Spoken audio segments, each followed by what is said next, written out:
خواتین و حضرات، سوال و جواب کا سلسلہ غامدی صاحب کے ساتھ جاری ہے۔ غامدی صاحب، ایک اور سوال خرم صاحب نے کیا کراچی سے کہ کسی غیر مسلم کے السلام علیکم کہنے کے جواب میں کیا کہنا چاہیے؟ میرے کچھ غیر مسلم دوست مجھے جب السلام علیکم کہتے ہیں تو مجھے اچھا نہیں لگتا کہ میں پورا جواب انہیں نہ دوں، جبکہ مجھے دوسری بات بتائی گئی ہے۔ آپ نہیں، ایسی کوئی بات نہیں ہے۔ دیکھیے، وہ ایک خاص موقع تھا کہ جس موقع پر لوگوں نے شدت برتی، اور اللہ تعالیٰ نے بھی ان لوگوں کے بارے میں یہ کہہ دیا تھا کہ اب ان کے ساتھ کوئی تعلقات تم نہیں رکھ سکتے ہو۔ یعنی وہ یہود و نصارہ اور وہ مشرکین جن پہ اللہ کی حجت پوری ہو گئی، انہوں نے پیغمبر کی مخالفت پر کمر کس لی، انہوں نے جانتے بوجھتے اللہ کے پیغمبر کا انکار کر دیا، دشمنی پر آمادہ ہو گئے، ان کے بارے میں سختی برتی گئی تھی۔ عام حالات میں آپ السلام علیکم کہیں، کوئی حرج کی بات نہیں، یہ سلامتی کی دعا ہے، اور اس سے مقصود یہ ہوتا ہے، دنیا میں تو سلامتی کی دعا ہر ایک کو دینی چاہیے، آخرت کے لحاظ سے بھی آپ اس نیت کے ساتھ یہ دعا دے سکتے ہیں کہ اللہ تعالیٰ ان کے لیے اس کے اسباب پیدا کرے کہ ان کے اوپر ہدایت کا راستہ کھل جائے۔ السلام علیکم۔ السلام علیکم۔ وعلیکم السلام جناب۔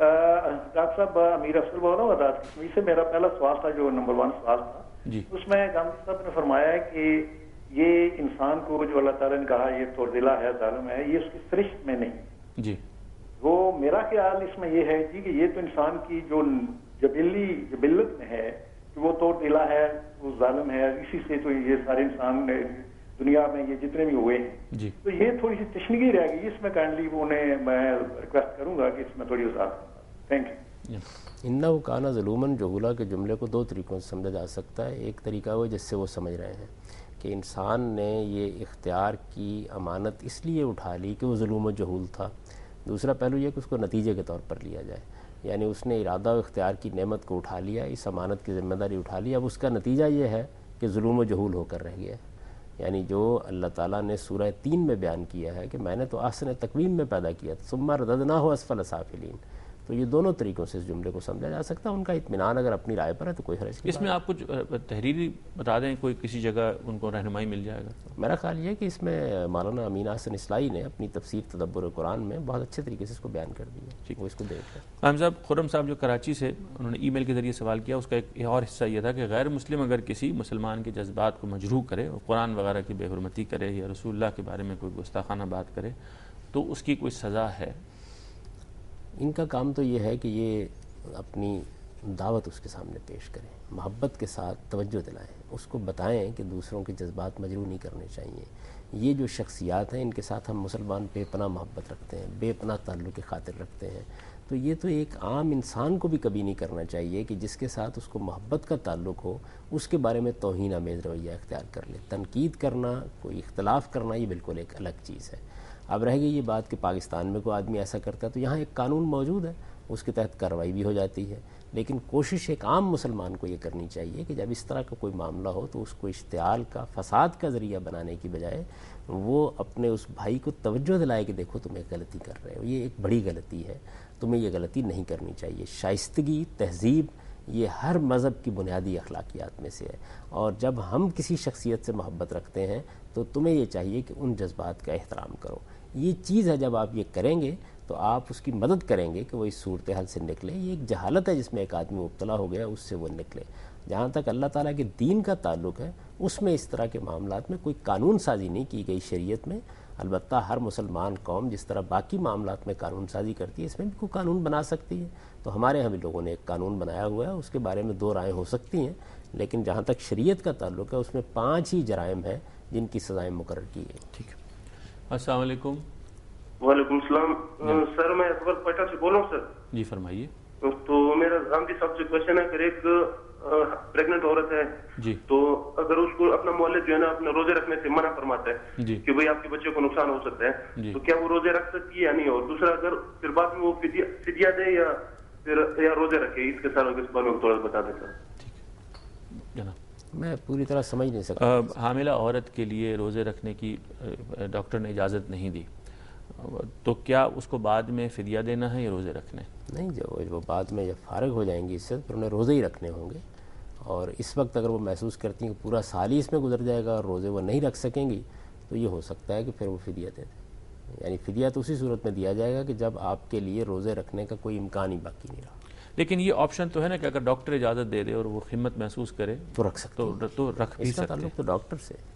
ٹھیک ہے غام صاحب، ایک سوال یہ ہے کہ ہمارے ہاں ہم جب اپنا سی وی بناتے ہیں، یہ ٹورانٹو سے محمد فیصل داؤد صاحب نے سوال کیا ہے کہ سی وی بناتے ہیں، اپنا لکھتے ہیں جو اپنے بارے میں، تو اپلیکیشن دیتے ہوئے بہت ساری باتیں اس میں لکھ دیتے ہیں کہ جو حقیقت کے خلاف ہوتی ہیں. مثلا تجربہ مانگا گیا 5 سال تو ہم لکھ دیتے ہیں جبکہ تجربہ نہیں ہوتا. تو کیا یہ غلط ہے؟ اور کیا یہ غلط ہے تو اس نوکری ملنے کے بعد جو کمائی ہوگی وہ بھی حرام ہو جائے گی؟ یعنی یہ ان کو پوچھنے کی ضرورت کیوں محسوس ہوئی کہ یہ غلط ہے؟ یہ یقیناً غلط ہے. یعنی جب آپ جھوٹ بولتے ہیں تو دوسرے کو دھوکہ دیتے ہیں، تو یہ ہر حال میں غلط ہے. اس کو کوئی صحیح کیسے کہہ سکتا ہے؟ اب اگر فرض کر لیجئے ان کو کوئی ملازمت مل گئی ہے اس طرح کی اور یہ واقعی اس کے لیے کمپیٹنٹ تھے اور یہ اپنا کام دیانتداری کے ساتھ کر رہے ہیں، تو اللہ تعالیٰ سے معافی مانگیں. امید یہ ہے کہ اللہ تعالیٰ ان کے رزق کے معاملے میں عفو درگزر سے کام لیں گے. لیکن کمائی کو اس طرح حرام اللہ اطلاق نہیں کہہ سکتے. اگر اس میں ناجائز استحقاق کی بنیاد پر کوئی چیز حاصل کیا تو پھر تو سب کچھ ہی غلط ہو گیا. لیکن یہ کہ اگر یہ واقعتاً، یعنی ایک تو یہ نا کہ کچھ قانونی تقاضے ہوتے ہیں، ان میں کوتاہی ہو گئی تو ان میں جھوٹ بولا ہے وہ تو اپنی جگہ غلط ہے. لیکن اگر یہ کمپیٹنٹ تھے، وہ یہ جاب بالکل ٹھیک طریقے سے کر رہے ہیں اور وہاں کوئی اس طرح کی کوتاہی نہیں کر رہے ہیں، تو پھر امید ہے کہ وہاں پر اللہ تعالیٰ ان کے رزق کو حرام نہیں قرار دیں گے. جی جناب سوال. السلام علیکم. ہلو. جی السلام علیکم. السلام علیکم. جی فرمائیے. میں کراچی سے حمیرہ حق بات کر رہی ہوں. جی فرمائیے. آپ سب کو رمضان مبارک. نوازش بہت شکریہ. جب رمضان جب آتا ہے تو مسلمانوں کی خوشی قابل دید ہوتی ہے، لیکن میں بے حد مغموم ہو جاتی ہوں کیونکہ میری نیفریکٹومی ہو چکی ہے اور میں روزہ نہیں رکھ سکتی. تو اور اس کے علاوہ میں یہ پوچھنا چاہ رہی تھی کہ اگر میں کسی کو روزہ رکھوانا چاہوں تو کسی ٹرسٹ میں پیسے دے سکتی ہوں؟ کچھ ایسا مطلب کیا طریقہ کرنا چاہیے؟ ٹھیک، بہت شکریہ. روزے صاحب ایک کال اور لے لیں، پھر ساتھ ہی پھر دونوں کے جواب لے لیں گے، پروگرام ختم ہو رہا ہے. جناب. جی السلام علیکم. وعلیکم السلام. جی میں جنگ سے ملک ابراہیم بول رہا ہوں. جی ٹی وی بند کر دیں پلیز اپنا. ہیلو. ہاں جی میں جنگ سے ملک ابراہیم بول رہا ہوں. فرمائیے. میں نے لڑائی کے دوران اپنی بیوی کو 3 دفعہ یکمشت طلاق کہہ دی ہے. جی. جبکہ ایک بچہ جو ہے وہ بیوی کے حاملہ ہے 1.5 ماہ کی. جی. اور دوسرا ہے جو بچی جو ہے وہ 8 ماہ کی دودھ پی رہی ہے. جی.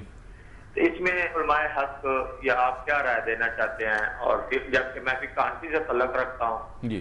علماء کرام سے پوچھا ہے تو انہوں نے کہا کہ یکمشت 3 طلاقیں جو ہیں وہ 3 بار ہو چکی ہیں. جی.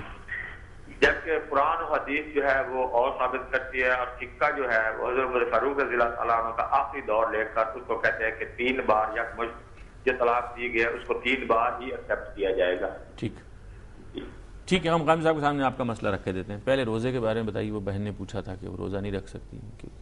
جی اس میں کوئی شک نہیں. ظاہر ان کے اندر روزہ رکھنے کی اتنی خواہش ہے اور وہ کہتی ہیں میں مغموم ہو جاتی ہوں.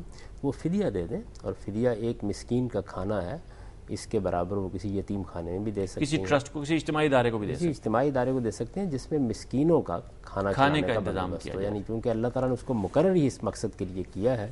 آپ کسی اور نیکی کے کام میں نہیں خرچ کر سکتے. ٹھیک.